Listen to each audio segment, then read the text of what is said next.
Well, hello. This is Raj Gupta and Gary Schwartz. We're back to you live from the ASRA meeting in San Antonio. This is the fall pain meeting. We want to welcome you back on Facebook Live and all of you guys that have joined us yesterday. We had, I think, over 700 views for yesterday's live stream, so that's pretty impressive. Fantastic. That's great. And, you know, yesterday a lot of people were sending in questions and stuff, and we were answering them back. So if you put your questions and comments on in the comment board, then we will see those. Try to answer them live, or we'll answer them in text. And so make sure you jump in and let us know you're watching. Let us know where you're watching from. We'd love to see that as well. Yeah, we're also streaming live on Instagram at PainDocNY to try something new. If anyone's following on there, shoot your questions. Let's fix your video here on Instagram so we can see everybody here. All right. Good. Now we can see everybody there, Dr. too. Gupta is our technological guru over here, so it's the second day of a meeting. Any interesting things that you've thought in the meeting so far? Well, before we talk about this meeting, I want to talk about next meeting. So we're always going to be thinking ahead. So in the spring, April, we've got April 11th through the 13th, 2019, we're having our spring ASRA meeting. That's going to be in Caesars Palace in Las Vegas, Nevada. This is the regional anesthesia and acute pain meeting. We want all of you guys to come. It's going to be a fantastic meeting. We put together an excellent program of speakers, interactive sessions, workshops, all the stuff you love. It's going to have a fantastic exhibit hall, and it's at Caesars Palace. There's going to be a lot of fun stuff to do at Caesars Palace, too. Raj is the committee chair, so he knows about it intimately. I know a few things about the meeting, yeah. Any specific dates people have to remember that are watching on Instagram or Facebook? Right now is a really important date. So right now, the abstract submissions are open. And so you can submit abstracts on ASRA.com right now. It's open today, and then it stays open until January 7th. So it seems like a far off way, but it's right around the corner, and so you might as well just go ahead and get it done now, and that way you don't forget about it, you don't procrastinate. And we're already getting like some of the fastest number of abstract submissions that we've ever had. So make sure you're a part of that. Don't miss that opportunity. So we want your research. We want your interesting case reports. If you have different medication, neuromodulation, all different things submitted. It's a great meeting to see all these things. You get to meet with all these live experts who come actually to these moderated poster sessions. You could ask them questions, they could ask you. It's a really fabulous experience for something we are doing different that we didn't mention last time is that in the spring meeting we have our moderated poster sessions, which we've always had, but I think some of the e-poster folks felt left out. So we're actually going to have several of our faculty roaming the e-poster time sessions, and they're not fully moderated, but to help engage with the presenters, because I think that people put a lot of work into those posters. They'd like to talk to somebody about it and share their work, so we're going to try to engage with those people more at this coming meeting and make sure that their work is respected and appreciated. I think it's very valuable. People do the work, and it just gives people new ideas, gives new research opportunities, and helps us learn. Yeah. You can come on. So what we're doing now is we're at the exhibit hall. We're talking about the fall meeting in San Antonio, and had a lot of great sessions today from all over different topics about pain medicine. You know, I'm not a pain physician, chronic pain physician myself like you are, but I felt like a lot of the material still applied to us as acute pain physicians, as regionalists, as people who are doing multimodal analgesia. Tell me a little bit about what struck out to you today. So struck out today was the first session of the day was by our colleague Ed Mariano and his group was talking about how we could prevent chronic acute pain becoming chronic pain, and also could we decrease the cost of knee arthroplasties and what we could do for patients. The biggest shocking that I found out of the first lecture was that 1/3 of patients are unhappy after they have a knee replacement. Yeah, that's really shocking. I mean, that's a lot of investment, and then to be unhappy either because of pain or maybe not improved quality of life. So there's over 700,000 knee replacements a year done in this country, and the population's getting older. Every year we've seen an increase in the amount of number of these knee arthroplasties, so that a couple 100,000 of them are not happy.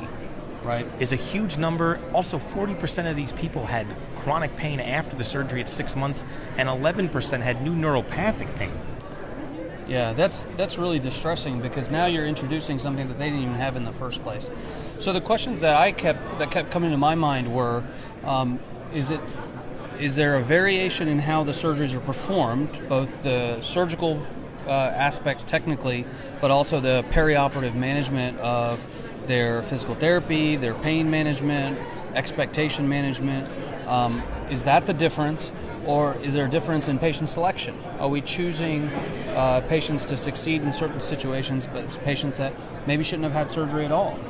I think How that do we know? That was one of the big takeaways. I think is obviously the pre-op area from the surgeon, the anesthesiologist, the pain physician is expectations of the patient. There was an interesting story today that one of the lead panelists spoke about. It was a 70-something-year-old man scheduled for a knee replacement, and they like to ask him, what do you expect to get out of the surgery? And he was a high school or college umpire, and that was his favorite thing to do. And he shows up to get his knee arthroplasty, and they told him the day of surgery, you cannot be an umpire anymore. You cannot get down in the squat position to umpire games. And then he decided on the day of surgery, I don't want this knee arthroplasty. I'll deal with the pain. That should have been addressed long before. Yeah. I think a lot of us need to think about how do we, as perioperative physicians, because that's what we're becoming. We're not just intraoperative anesthesiologists. We're not just clinicians in a pain clinic. We are, as a group, turning into perioperative physicians. As a group of perioperative physicians, what are we doing to help delineate this information to these patients? And if they are going to go ahead with surgery, how do we move them towards surgery with better preparation, both mentally but also physically? So that was the other takeaway from that morning lecture I found was interesting was the different techniques of radio frequency ablation. Come on. Let Kevin finish eating first. Oh, he's got to chew his food. Okay. But radio frequency ablation for these different peripheral nerves, genicular nerves of the knee, femoral and obturator of the hip, suprascapular and axillary of the shoulder. So maybe we could prevent people from having arthroplasty or help these 30% of people that are unsatisfied or dissatisfied after the surgery to regain function, improve their quality of life. So there's a lot more different new interventional techniques that have lower side effect profiles that might benefit these patients. Do you find that you're seeing a lot of these patients in clinic after surgery? I do see a lot. Me, myself, and my partners perform a lot of genicular nerve blocks, genicular radio frequency ablations. Yeah. Our surgeons send us a lot of post-shoulder arthroplasty, post-even shoulder arthroscopy that have pain, they have decreased mobility, they cannot do their physical therapy. So we've been doing these blocks. We're starting to implement more of the radio frequency to give them longer relief, 6 to 12 months. What do you think would have happened to these people if they had come to you before they had surgery?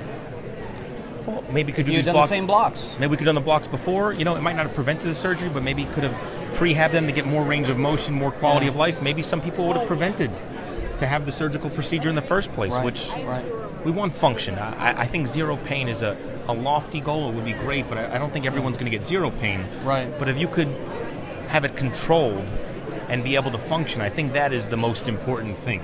Sure. Yeah, and I think that's with the number of joint replacements we do in this country, and probably worldwide now, it's starting to increase.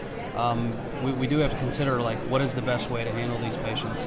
It's an expensive surgery, both in money, but also in time and effort, and pain and potential harm to our patients. And so we need to be thinking about that. With the advent of 3D printing, I'm curious. I saw that. Yeah, tell me about that a little bit. So there was an article. I forgot the name of the company. I'll have to get back to that. But they are 3D printing custom knees for patients, because right now it's like standard sizes. They measure it intraop and they try to make the material. Trying to get Kelly here. We're getting.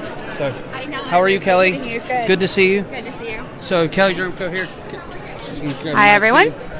So, Kelly is, you probably have, if you guys have watched the Facebook Live in the last few years, you see Kelly come up and talk, and you think that she's like a world-renowned expert already. Not at all. And she's just getting started. She's still a resident. Where are you now? I am at Mass General. I'm That's a CA2. I'm actually on cardiac. They let me out for 2 days to come visit ASRA, and she was doing this stuff when she was a med student, making us all look like we were barely catching up to her. No. Well, you can see my 5-year ribbon this time. I'm finally 5 years. Her badge is getting longer and longer. That's impressive.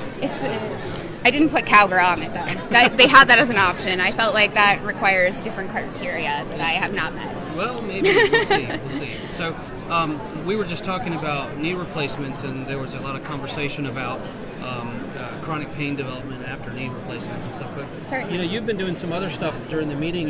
You're involved in some of the special interest groups here. Yes. So tell me about one of those. So, as a resident, I got involved in the resident section committee, but I also came to ASRA when I was presenting my research before I had finished medical school, as you mentioned.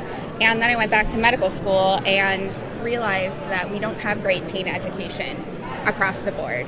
And while there were a few lectures, they were not up to date. They didn't answer most people's questions, and yet all of us as MS4s were writing down feverishly everything they could remember from the talk. Like, this is how I'm going to practice. This is how I prescribe opioids.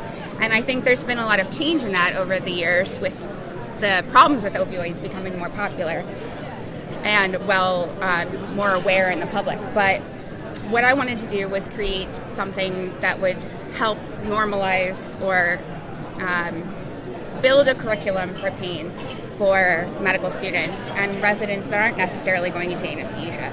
Those of us in anesthesia get good training, but that's not true for people in other specialties or in every med school. And we're not often the ones prescribing the medications, right? So correct. We're not the first ones seeing them. Prescriptions are given by other specialties to these patients, both in medicine and surgery. Right, certainly.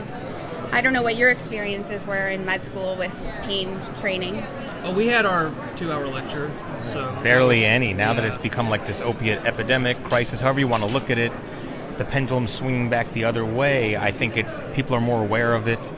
Again, we spoke yesterday on this live session about Rick Tucker, the DEA agent, and some doctors are getting investigated. So I think people are looking more and more about that. And just anything else about your SIG that you find interesting? Yeah, so which special interest group are you? Right. So I created the resident and medical student pain education SIG. Right. There are other educational SIGs. We all want to teach everyone, which is great. But our goal is to teach medical students and residents that aren't necessarily going into pain and allow our ASRA members and SIG members to create content that then we could share and have resident liaisons to special interest groups in medical school. A lot of people don't know about ASRA unless someone introduces them to it, and there's a lot of good content and opportunity for growth and leadership.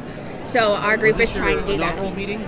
This is our third meeting. Our third meeting. We're just over a year old now as a SIG. How many We're members growing. do you guys have in the group? On the website, 700. How many people come to the meetings and participate? Not as many as we'd like. So if you want to be a leader, you want to submit things, please. Do you know how many times we get the question, how do I get involved in ASRA? Well, you sign up for Kelly's SIG, and then you say, hey, I'll do something. Yes. And then automatically, you're part of ASRA. Right, exactly. And you're doing something. That's all it takes often. And as she mentioned, a lot of people want to do something, but very few take that next step of actually executing on it. And if you just execute a little bit, a lot of opportunities come out of that. It just takes some effort and time, a little bit of extra work from your normal workflow, and we take all volunteers. There's a lot of opportunity for leadership, getting on different SIGs, committees. If you don't get it the first time, you can keep on applying.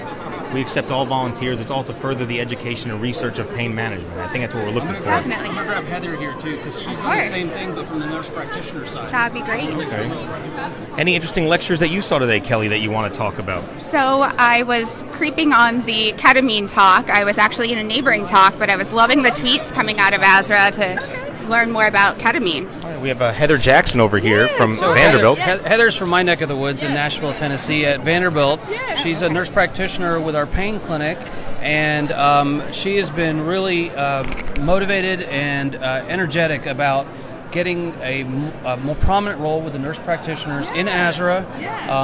Similar to what Kelly's talking about, and I don't know if you guys have even met each other yet. I think so. Nice to meet you. Hey, Kelly, great to meet Heather, you, Kelly. Yes. Heather, Kelly. So I've seen you on social media. So Kelly's a CA2 resident, and she's been doing more than any of us have since she's early in her medical school career.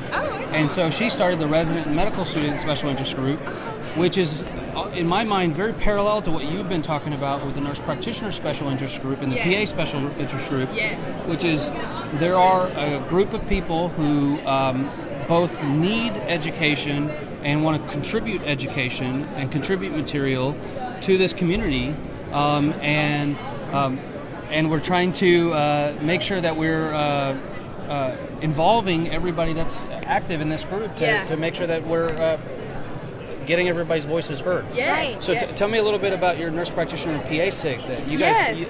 Yes. So we actually have it started up, and I think it's a great first step, and it sounds like, Kelly, we might be on the right track. So seeing the end product is excellent. But we have our SIG up and running, and we encourage everyone to get on board. We're trying to get the word out about the social media team, and now we have a nurse practitioner on the social media team this time, which is me. So we'll have everybody following us. Right there. Yes, right there on the big board. So we're getting in there. We're making our presence known, and trying to get more people We're involved. We're going to get Amy in here too. Yes, come on, Amy. Speaking of diversity in ASRA, Yes! Speaking of diversity in ASRA and different SIGs, we have another wonderful guest who's part of the social media team, Amy Pearson from the University of Iowa. She recently finished over at Mayo. Now she's helping run the resident education, and she is a member of the Women in Rapum SIG, which hopefully can give us a little update about that. Yeah, so the Women in Rapum SIG is a new SIG as of last year, and it's headed by Andrea Nickel and Tina Doshi, two fabulous pain physicians. And I'm really excited for what they're going to bring to ASRA, and it's one of the bigger SIGs. I think they have 176 people in it.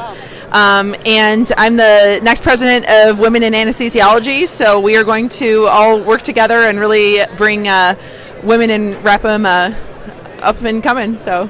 Wonderful. Yeah. So actually, Amy, I'm so glad I have you here to ask that question, because I've seen that advertised and I've been very intrigued about it. Is it open to nurse practitioners, the PAs, and nurses as well?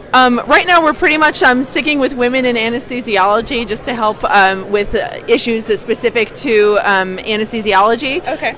But we're very supportive of anybody who is really working in anesthesiology. So Okay. Yeah, so what we're trying to see is, so one thing that's been interesting about the special interest groups across the board is that we found out that there's these motivated groups of people that have not felt like a way to get into the organization. This is true with a lot of societies. Yeah. They have the same problem. You have an energetic group, but they don't know their way in. Yeah. And like we were just talking about with Kelly, is that a lot of people come up to us and say, how do I get involved, right? How do I get included? How do I get to be part of the club? And well, this is how all of these people have done it. Is we have a system to create your own when it's not there, or get involved in something that is there, and then we start collaborating between them. So even if one special interest group is doing something, another can learn from that. We build a product off of that, or join forces for a special project, even though everything doesn't overlap. Yeah. And I think that's a great way to kind of move the society forward. Definitely. I agree. One of the things I was going to say is when I came as a graduate student, there was not a true role for a graduate student at ASRA, but ASRA was so welcoming and open to suggestions about changes and how to get more trainees involved and things that we wanted to do. And then talking about SIG to SIG, one of the things that we unveiled today at our third SIG meeting is that we finally have completed our first module of education on pain pathways, and as part of that we created, well, at 11 o'clock last night I created a webcast which is a 7-minute slideshow animated narrated summary of our pain pathways module of teaching, and we're hoping that can be shared with other SIGs, shared with medical students. Maybe it'll leak to YouTube, we'll see. And try and just get good information about pain education out there and work together. That's one of the best things about the society that I've seen. It's diverse, it's inclusive, and if people don't find what they're looking for at first, or they feel like something is lacking, like the Women in Regional Anesthesia and Pain Management, like the nurse practitioner section, like education for medical students in residency, they allow you to form it. Send it to the board, send your idea. They might not accept it the first time, but a lot of good ideas they do. It's a very diverse, eclectic, inclusive. The whole goal, again, is for research, education, patient safety. So if you feel like you're underrepresented by any of these issues right now, people form their own SIGs, as you see from the 3 people standing beside Raj and I. So, and just to clarify, the Women in Rapum is totally different. So I don't see why that would not be inclusive of all ASRA members. So sorry. Yes, that's okay. No, I appreciate that. So you guys have been at different parts of the meeting. So is there anything that struck you in the last 2 days that is either useful or enlightening about your practice, something that's different that you guys have seen at the lectures, workshops? So ours is just now starting tomorrow, our MPPA program, but I have to say already I really like how there's a lot of these events. Like right now we've got people meeting over here. I brought a whole team of nurse practitioners, and they saw that we were having a meet and greet and they wanted to get in there, and they walk up and they're welcomed and they've got a gift, and it just seems so much warmer even at this meeting compared to previous meetings. Any interesting lectures you guys wanted to spoke about? I know there was you went to the one in the different diverse natures of how women and men react to pain or have different processes of pain. I went to a lecture with Andrea Nickel was presenting a lecture on the sex differences in pain perception, and there's this sort of mythology about women have more pain than men do. And so she was actually talking about, is there any science on that? And actually there seems to be some relationship with hormonal balances and whether women perceive pain differently. And that's blended in with cultural and sort of societal expectations that are different between men and women about how they handle adversity and what's expected, even from young children, how we train boys and girls to handle difficult situations in different ways. So, which part is which, it's hard to know.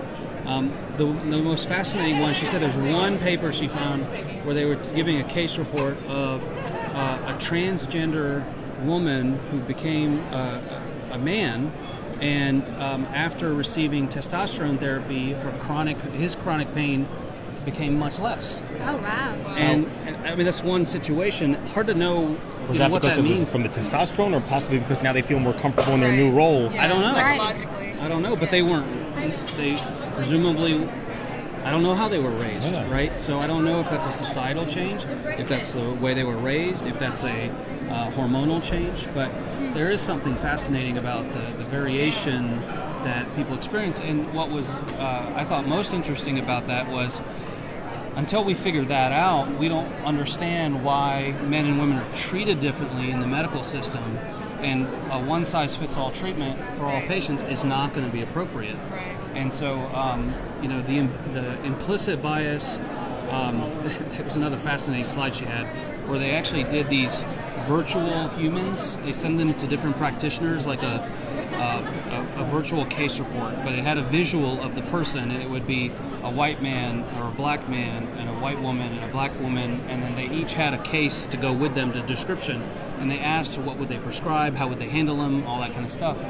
And without going into the specifics, there was variation depending on who the provider is, their own characteristics, as well as how it matched up to the characteristics of the patient.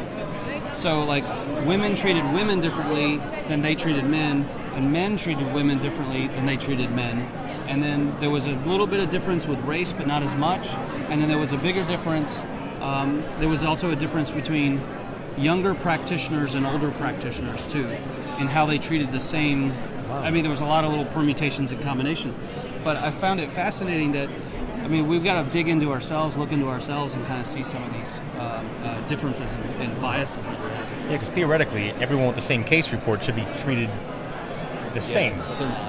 Yeah. We know that for a fact. Yeah. But that's Clearly. like any other interesting lectures. Anyone go to the ketamine lecture? I thought that. Anyone? I missed that, but I was fine. Yeah. Right. I've been Raj tweeting had a like great crazy, trying to piece. keep everybody up to speed. Yeah, I here, know so- the Twitters have been very helpful. Yeah, so the ketamine lecture I found was very interesting. People are using it now for chronic pain after large surgeries, for headaches, migraines. People are using low-dose infusions. And I think the biggest takeaway, they're still doing more research, but it does help for headaches. It does help to get through the chronic pain period. It does not always help long-term effects. Right. But one thing I found interesting is that there are some rare complications of it. You can get a little bump in your LFTs that normally, your liver function test, that normally resume once the infusion is stopped. So they recommended to get LFTs before you run an infusion. It seems safer if you don't make large changes to the infusion and safety protocol. I know that's what Raj uses at his institution.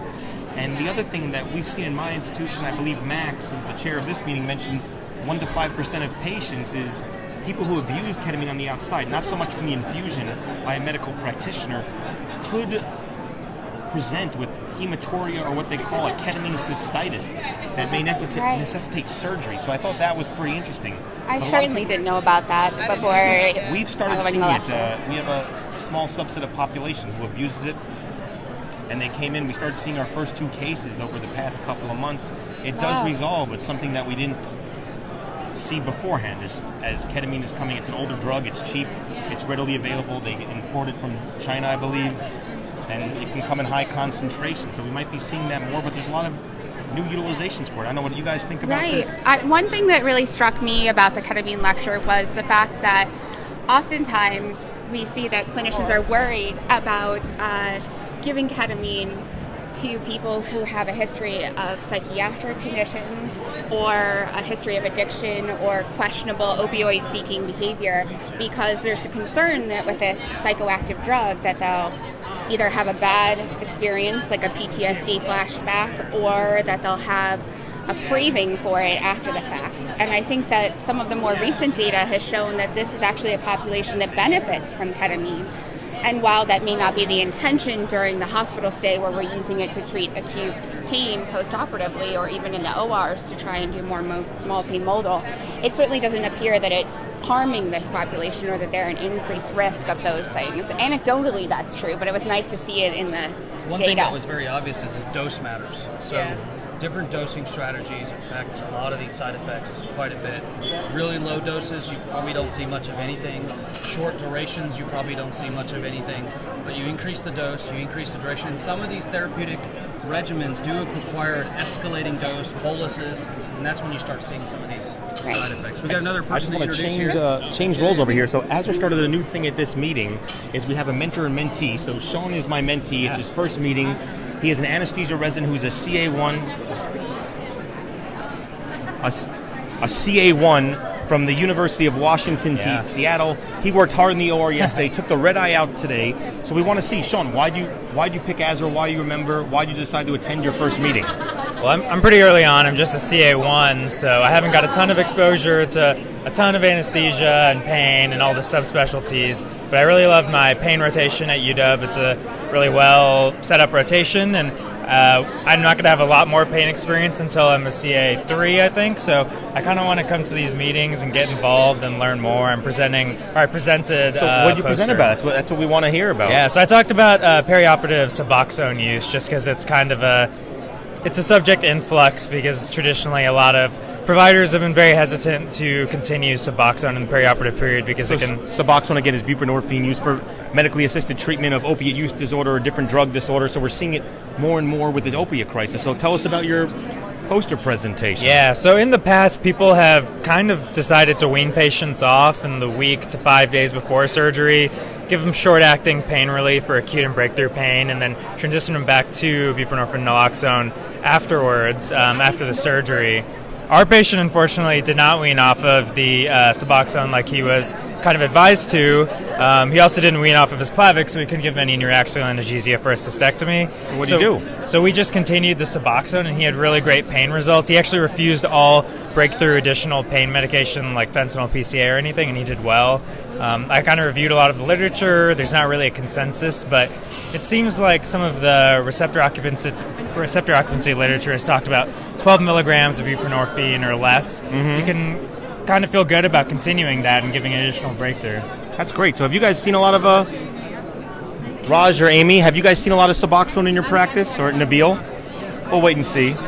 So what are you guys doing now for your long-acting Suboxone? So it's still kind of institution dependent. At Harborview, about 8 to 12 milligrams, I'll say, to continue it. But at UW, it's attending dependent as far as I've seen. Right. We don't have a protocol like at Michigan or other places. All right, so great. So again, Michigan has the Michigan Open from Chad Brummett. Thanks, Sean, for your presentation about the Suboxone. We'll catch up for you later. We have another guest coming on over here now. Hi, we got Dahlia. Dahlia, tell us where you're from. I'm from Chicago. Chicago. And what do you do in Chicago? Do you do chronic pain, acute pain, OR, everything? I do everything.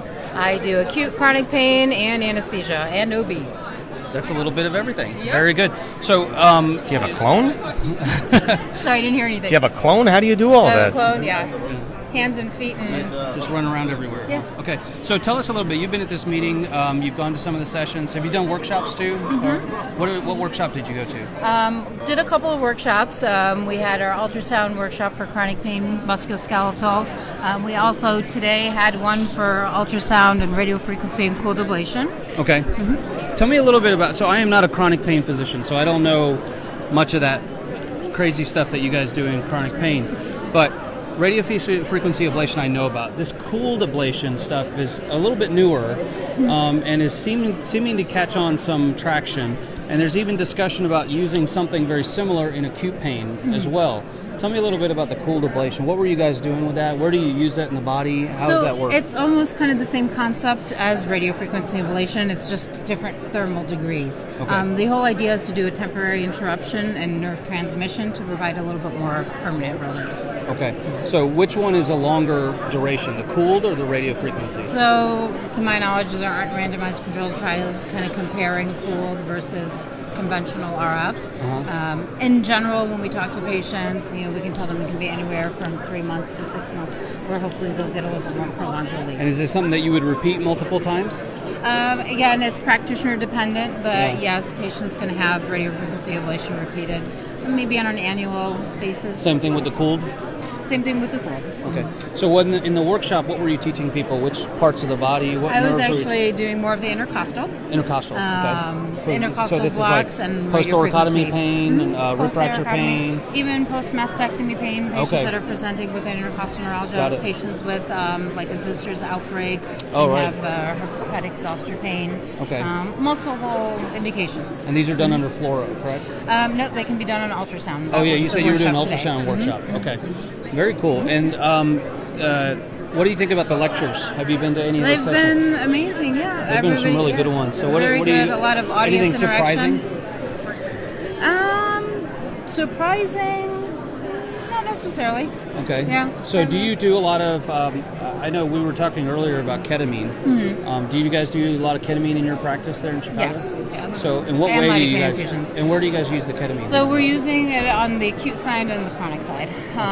Our acute side, we were actually very fortunate to work with our pharmacy. When we initially started to do the infusion therapies, they were always ICU-based. Now they're floor-based. Same with us, yeah. So it's great. It's a great adjunct for patients, and also can help minimize opioid use as well.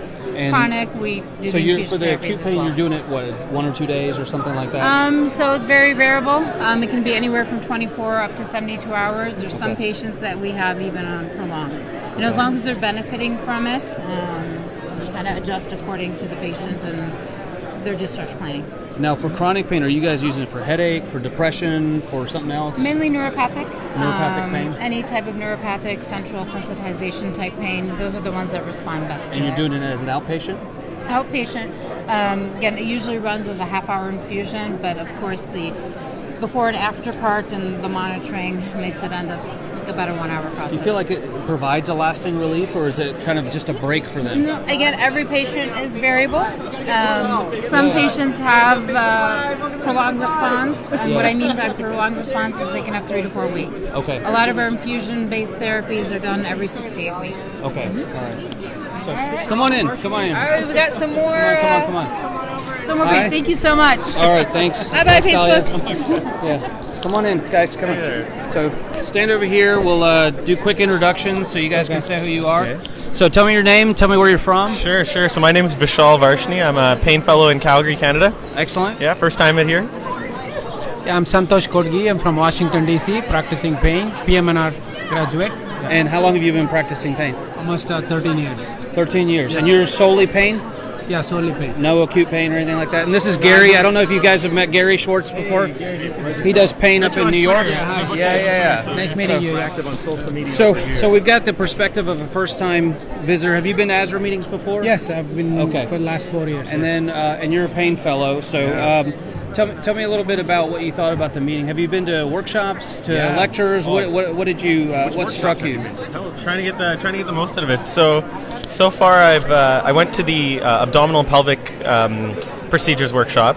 So learning about quadratus lumborum blocks, learning about the different These were ultrasound guided or yeah, guided? so it was the fusion one, which was fantastic. So Not just for acute pain, this is for chronic pain patients, chronic low back pain, chronic pelvic pain. yeah, exactly. So we've been in QLs for. I'm an acute pain physician. I don't do any chronic pain, but we're starting to use QLs for some of our nephrectomies and some of our pelvic surgeries and stuff like that. It's So huge. now it's in chronic pain too. Huh? Yeah. So we're using it for a lot of the myofascial pain in the back. I think it's got potential for that. And I think it's just a good back block to know. From the levels that it covers, it just seems to have a lot of applicability. So I was excited to get some hands-on practice with that. For the lumbar spine we're talking about. Yeah, over here. exactly. And then for the coccygeal blocks and things, that was also fantastic on the cadaver lab. So that was Who were fantastic. teaching those? Do you remember? Yeah. So actually, Dr. Retta Tolba was teaching me, and he's my paired mentor for the meeting. So that's really that nice. was really nice too. Yeah, so. we were just Gary was just talking to his mentee. Sean Reddy over here from the University of Washington. Oh, yeah? He was attending his first meeting like you. He's a CA1, and he presented on buprenorphine and what do they do in the intra-op period from the post-op.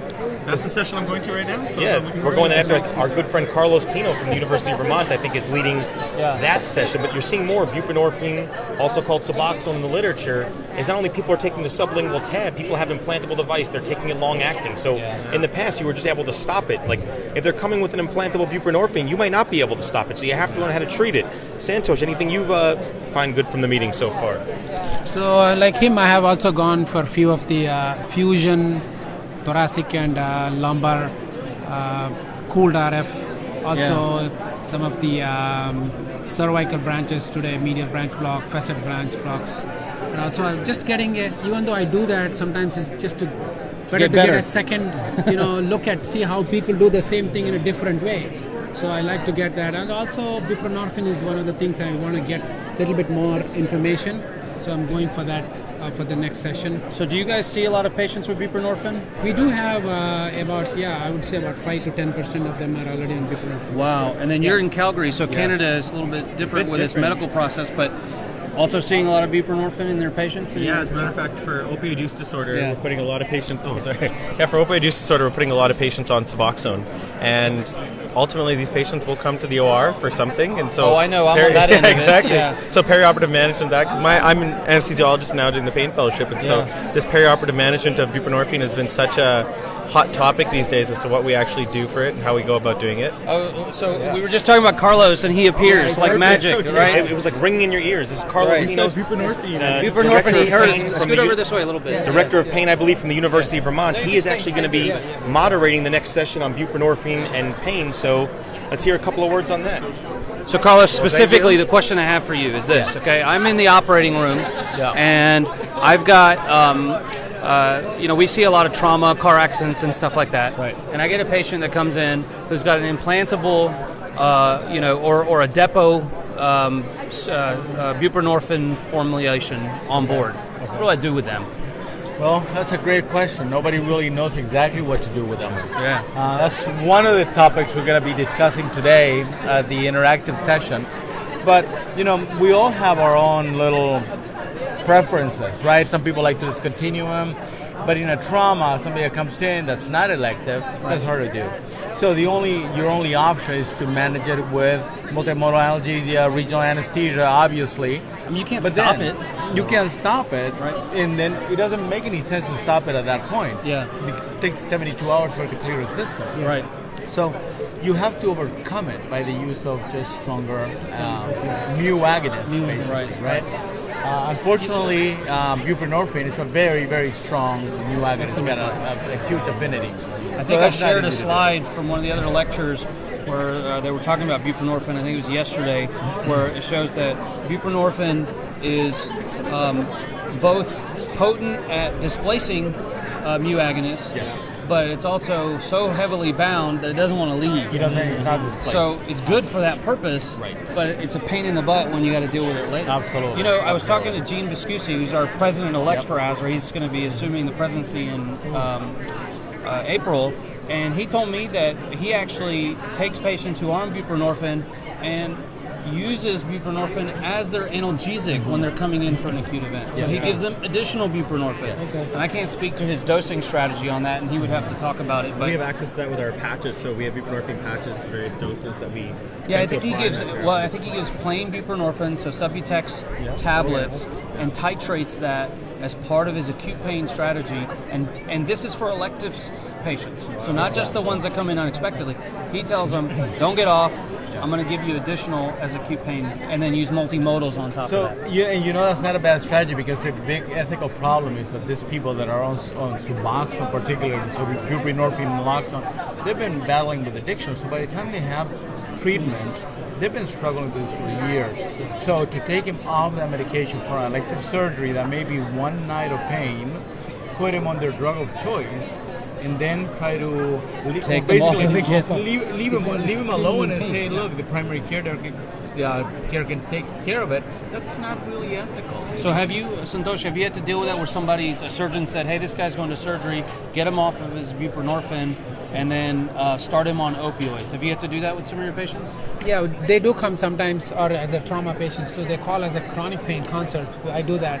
Yeah. So I tell them just keep it as it is, but we put them on a bigger dose of hydromorphone, like large doses with a bigger bolus of PCA. Yeah. Because generally like 0.2, 0.3 is, most You have to overwhelm that so binding. I tell them maybe 0.6, 0.8 to begin with. But what I'm curious about, what happens on the back end? Do you see them after that? Yeah, exactly. So they come back, so they get out of the acute and then they come back to chronic pain.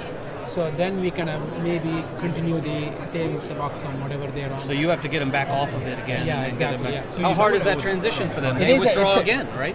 Yeah, it is a little bit hard. We have to kind of give them a little bit more liberal opioids. That's what I do. I think there may be something which I'm going to learn today.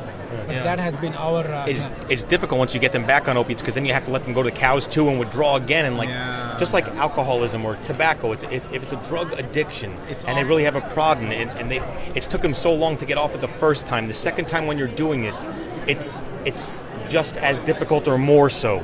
Because now you're introducing these drugs. Sometimes we don't have an option. Look, we all practice pain, regional anesthesia. We try to do blocks, but sometimes with a trauma. Sometimes, as Dr. Reddy said with his poster, if they're on Plavix, you might not be able to put an epidural or a nerve block. So it's one of the things that I would like to see in the future is us looking into IV buprenorphine. It can be given as a PCA. Okay. I don't even know if we have that in our pharmacy. And it's very cheap. And it's very cheap. Nice. It's very cheap. We should tell our so office I've to checked get with pharmacists. They can do it. But how do we use it? But getting it, that's right. So getting protocols to use it. Getting it is one thing, but how do we use it? Right, getting protocols to use it, and especially in these patients, maybe a good idea to further do what Dr. Viscusi is doing, basically. It'd be interesting if there's a consensus guideline document like we did with the ketamine ones that came out. If ASRA did one on buprenorphine, I think it would be a good future ASRA publication. Probably in the next few years. I think that takes some of the information that came out of this meeting, and I think that maybe a group needs to be put together to do that. Hey, we're going to wind this down. We've done this for about a half hour or so. This is, again, another great meeting we're having down here in San Antonio. I hope next year you guys can join us. We're going to remind you again, spring, April 11th through the 13th. Las Vegas, Caesars Palace. Okay. Abstracts for the acute pain and regional anesthesia meeting. Their abstract submission is open until January 7th. Make sure you come and submit your abstracts. That's going to be really valuable to kind of be able to present your research and science case reports there. And then it's going to be an awesome meeting, so we hope you register and join us at that meeting. So go to ASRA.com for all the details. Thank you guys for coming. Very nice to meet you. Nice meeting you. Yeah. Thanks. And thank you guys out there. We're going to have this video available on Facebook, so if you missed the beginning part of it or something like that, we can have you go to Facebook and watch the video. We'll also post the audio on the podcast. We'll post the audio on the podcast, the RAPP podcast, and we'll see you guys in the spring in Las Vegas for thank Raj you guys Gupta. for joining in. Thanks, and we'll see you in the spring. Good.